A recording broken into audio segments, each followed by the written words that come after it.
ज़िंदगी में जब कभी इस तरह की परिस्थितियाँ आती हैं और ख़ास के जैसे आजकल कोविड ने कहर मचा रखा है, पूरी दुनिया चपेट में है। और हिंदुस्तान में हालात तो अब सभी को पता है ही। और ये कोविड का असर मेरे घर तक आ गया। मेरा घर भी अछूता नहीं रहा। कोविड पॉजिटिव, मेरे पति कोविड पॉजिटिव निकल गए थे। और कई सुनी बातों में कभी मन करता है हम यकीन करें, कभी हम नहीं करते हैं। कभी छोटी सी बात को लोग बड़ा चढ़ा के बताते थे, लेकिन कभी अच्छी बात को भी डरावनी तरीके से बता देते हैं। और कभी जो हालात अगर ज़्यादा ख़राब होते हैं तो उसको बहुत सहजता से बताते हैं। लेकिन कहने का मतलब ये है कि जब तक हम खुद से अनुभव नहीं करते तब तक हम लोगों को हम उस चीज़ के बारे में नहीं बता सकते। नमस्कार, मैं हूँ नंदिनी। कोविड-19 का कहर मेरे घर तक पहुंच गया। मेरा घर भी अछूता नहीं रहा। इससे मेरे पति कोविड पॉजिटिव निकल गए थे और बहुत ज़्यादा मतलब उन्हें फीवर था। हमने तो नॉर्मल फीवर ही समझा था। हमें तो लग ही नहीं रहा था कोविड यहाँ तक पहुँच जाए, क्योंकि हम तो कोई 6 महीने से बाहर कोई निकला ही नहीं।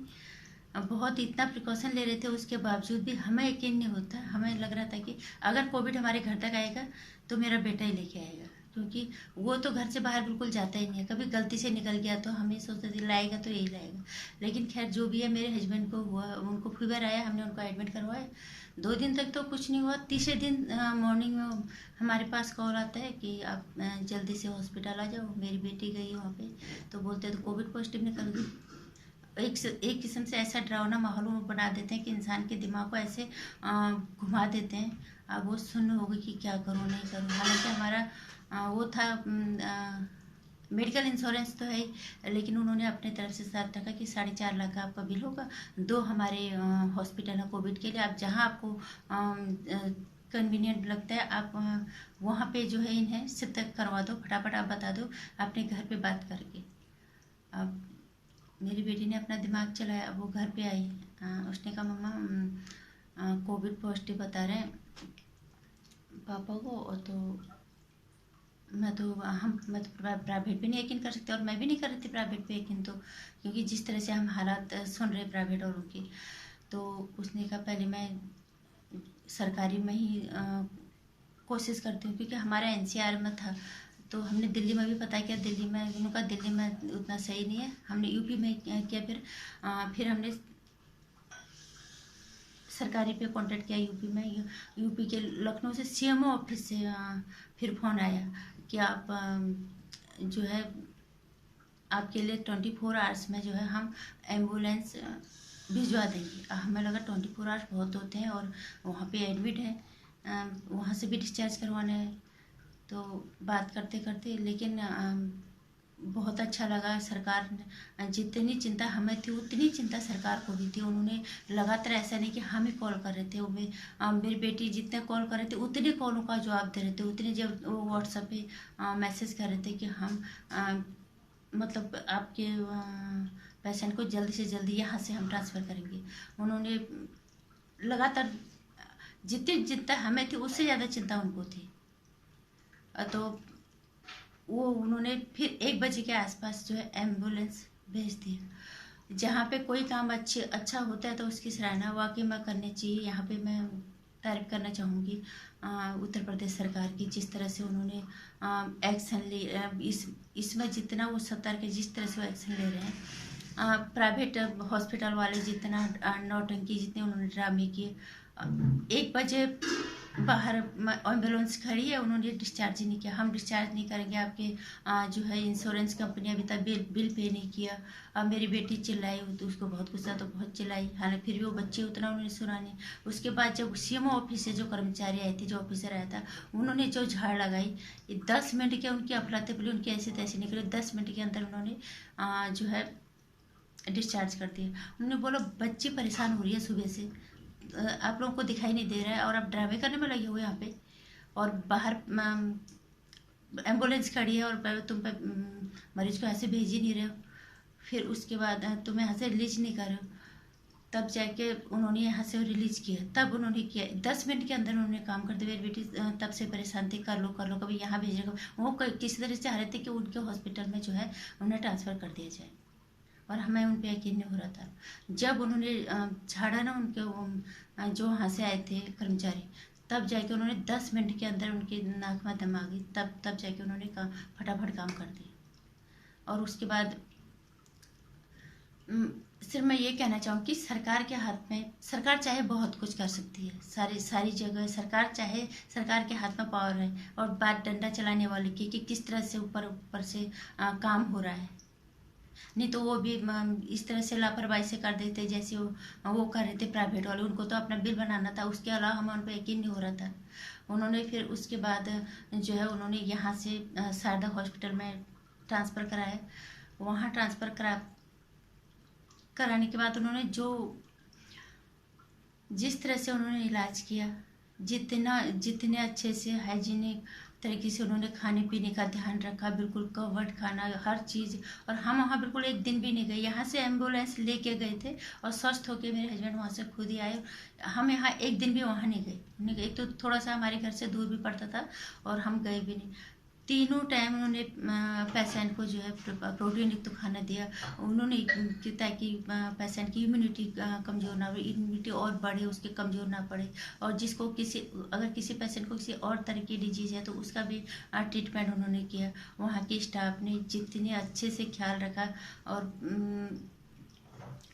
खाने पीने में, दवाई में, हर चीज़ में और सकारात्मक माहौल उन्होंने दिया। ये घर के जैसा, जो जिसकी हालत ज़्यादा ख़राब थी वो भी जल्दी ठीक होके घर आ जा रहा था। जबकि जनरली ये होता है सामान्य तौर पे कि 14 दिन क्वारंटाइन हमें करना ही करना है, लेकिन उनको 10 दिन में वहाँ से उन्होंने रिलीज़ कर दिया। इतने अच्छे से उन्होंने इतना सकारात्मक माहौल दिया, इतने अच्छे से पैम्पर कर रहे थे वो मरीज को, इतने अच्छे से उन्होंने ट्रीट किया। हर पेशेंट को खाने पीने का इतना ध्यान दिया। CMO ऑफिस से लगातार फ़ोन आ रहा था कि आपका के इलाज में कोई दिक्कत तो नहीं है, तबीयत ठीक है, क्या हालात हो रहे हैं। हर दिन वो फ़ोन करते। CMO ऑफिस से हर दिन हर मरीज को कहाँ फ़ोन आता है। और घर भी आ गए थे डिस्चार्ज होकर, उसके बावजूद ही घर पे भी फ़ोन आया था। उन्होंने बोला मैं डिस्चार्ज होकर घर आ गई।